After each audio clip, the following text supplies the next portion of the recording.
5 people you must avoid in old age, even family. Hello everyone, wherever you are in the world. I am 81 years old now, and I have buried friends, buried my wife, retired from a career I gave 40 years to, and watched entire decades disappear like smoke through an open window. At this age, you stop pretending about life.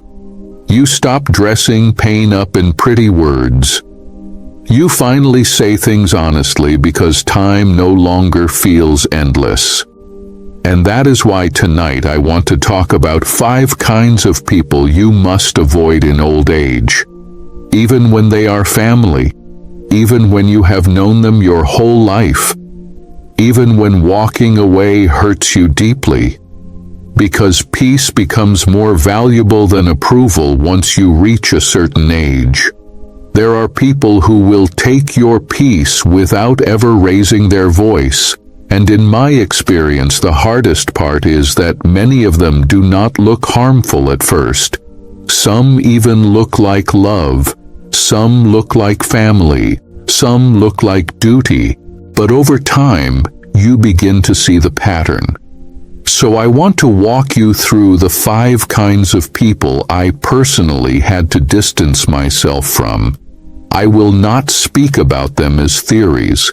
I will speak about them in the order I learned, through real consequences in my own life. And I will begin with the first one I had to face, even though it took me the longest to accept what was happening. The first, in my experience, was what I now understand as the manipulator. I did not recognize it early because manipulation does not arrive loudly. It arrives with urgency, with emotion, with what feels like responsibility. In my case, it was someone very close to me, someone I loved deeply, who always seemed to be standing at the edge of a crisis. Every call came with pressure. Every request felt like a final chance. There was always a problem that only I could solve, and if I hesitated, the tone would shift into disappointment, or fear, or guilt. Over time, I stopped noticing that my decisions were no longer fully mine. I was reacting, not choosing. And what made it more difficult was that every time I helped, there was temporary relief, followed by another emergency. It became a cycle where my life was measured by someone else's instability. Only much later did I understand that love does not require surrendering your entire sense of balance. When I finally stepped back, I did not do it with anger. I simply stopped responding with immediate rescue. I learned to pause, to say no without long explanations. And strangely enough, that space changed everything. Not instantly, but slowly the pressure lifted, and I began to breathe again. Now, the second person I had to understand came in a very different form. After years of dealing with emotional pressure, I encountered what I call the self-absorbed narcissist. This is the kind of person who does not necessarily ask for help, but who also never truly sees you. Conversations with them always circle back to themselves. At first, I did not mind. I thought it was just personality. But over time, I noticed a quiet erosion happening inside me. I would share something meaningful, and it would be turned, redirected, or overshadowed by their own stories. Even my milestones became background noise to their narration of life. I remember sitting once with someone very close to me, realizing halfway through the conversation that I had not been asked a single real question about myself in a very long time. That moment stayed with me. It was not dramatic, but it was clear. I was slowly disappearing inside my own relationships. So I began making small adjustments. I shortened conversations. I stopped waiting for acknowledgement that never came. And I started reclaiming space in dialogue. not aggressively, but firmly. If I was interrupted, I learned to continue my sentence anyway.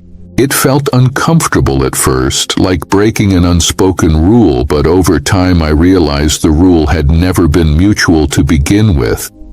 And then, the third person appeared in a much quieter way, but with a very steady impact. I am talking about the critic. This kind of person does not raise their voice, and often they believe they are being helpful. That is what makes them difficult to recognize. Their comments come disguised as advice, as concern, as experience. But the result is always the same. You begin to doubt yourself. In my life, this showed up in small remarks about how I lived, how I dressed, how I arranged my home, how I chose to spend my days after retirement. Nothing ever felt good enough in their eyes, even when I had spent a lifetime building stability for myself. At first, I absorbed those words quietly. I would replay them later in my mind, wondering if perhaps they were right.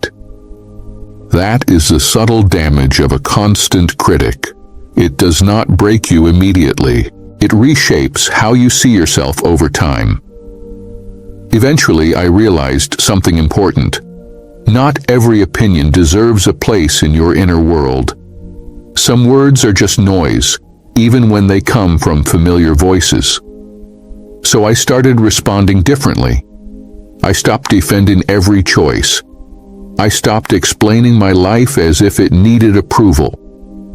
Instead, I would simply acknowledge and continue living in my own direction. And with that shift, something surprising happened. The weight of those opinions began to lose its grip on me. Now the fourth kind of person you must avoid is the irresponsible one. These people move through life leaving chaos behind them everywhere they go. Missed payments, broken promises, bad decisions, constant crises. And somehow they always expect somebody else to clean up the mess afterward. Many older people become targets for this kind of behavior because younger relatives assume seniors have extra time, extra patience, or extra savings. They see us as safety nets instead of human beings trying to enjoy the years we have left. I learned this lesson from my nephew Daniel. Daniel was not a bad young man at heart. Lazy sometimes, careless certainly, but charming enough to make everybody keep giving him second chances. He drifted from job to job for years. Whenever something went wrong, there was always an explanation. The manager was unfair, the economy was difficult, his coworkers were jealous. Nothing was ever truly his fault. Then one winter he asked if he could stay with me temporarily. Temporary. That word has trapped many old people. At first it seemed harmless. He would help around the house a little, find work, save money, and move out within a month or two. That was the plan anyway. But weeks turned into months. Dirty dishes piled up. Bills increased. My peaceful routines disappeared. I started waking up irritated in my own home. One afternoon I came back from a doctor appointment and found him asleep on the couch at 3 p.m. while empty beer bottles sat on the table beside him. Meanwhile, I had spent the morning worrying about my blood pressure results and whether my heart medication needed changing. And suddenly I had this thought that shook me deeply. Why was I spending the final chapter of my life carrying a grown man who refused to carry himself? That realization hurt because older generations are taught endurance. We were raised to help family no matter what, to sacrifice quietly, to keep giving even when exhausted. But there is a difference between helping somebody during hardship and enabling a pattern that never ends. So I sat Daniel down one evening and calmly explained that he needed to leave within 30 days. No yelling, no cruelty, just honesty. He acted shocked, hurt, even offended. But deep inside, I knew I had waited far too long already. And after he left, my home finally felt like mine again. The silence returned. The peace returned. Even my health improved because stress has a heavier effect on old bodies than many people realize. That brings me to the fifth and final kind of person you must avoid in old age, the ungrateful person. Now this one may sound small compared to manipulation or criticism, but I truly believe chronic ingratitude can wound the human heart over time. Because when you spend your life giving sincerely to others and your kindness is constantly treated like something expected, eventually you begin feeling emotionally invisible. Ungrateful people rarely say thank you in a meaningful way. Nothing is enough for them. If you give time, they focus on what you did not give. If you offer help, they complain about how it was done. If you sacrifice for them, they behave as though you merely fulfilled an obligation. And after enough years around people like that, generosity starts turning into resentment. I remember a woman from my church group named Eleanor. Every Christmas I used to drive several seniors around town to look at holiday lights because many of them could no longer drive safely at night. I enjoyed doing it. It brought me happiness seeing older faces light up like children again. But Eleanor criticized every outing. Too cold, too crowded, too slow. Wrong neighborhood, wrong restaurant afterward. One year I spent nearly 6 hours organizing a little dinner for the group, and the only thing she said afterward was that the mashed potatoes were dry. I drove home that night feeling strangely empty, not angry, just tired. And somewhere along the road I understood an important truth. Gratitude is emotional oxygen. Human beings need appreciation the same way plants need sunlight, especially older people. Because many seniors already feel discarded by society.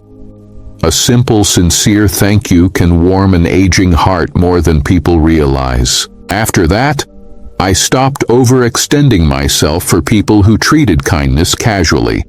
Instead, I invested my energy into relationships where care flowed both ways.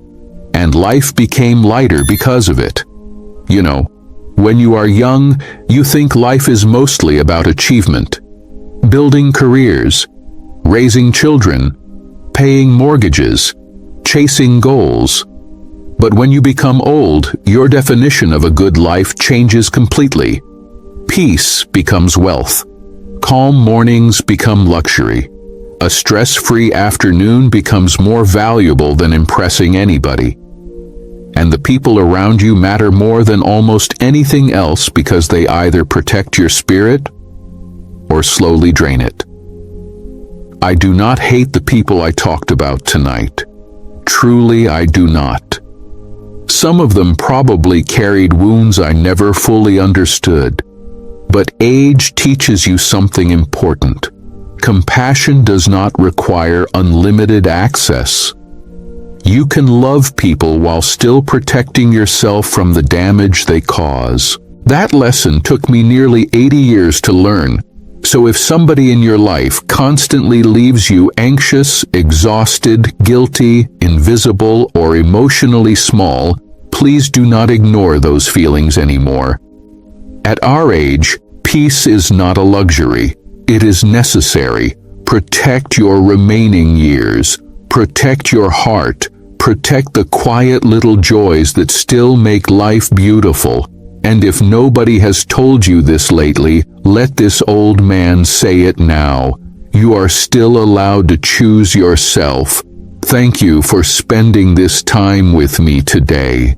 I truly hope these words brought you a little comfort, maybe even a little clarity. Take good care of yourself, and I'll see you again very soon.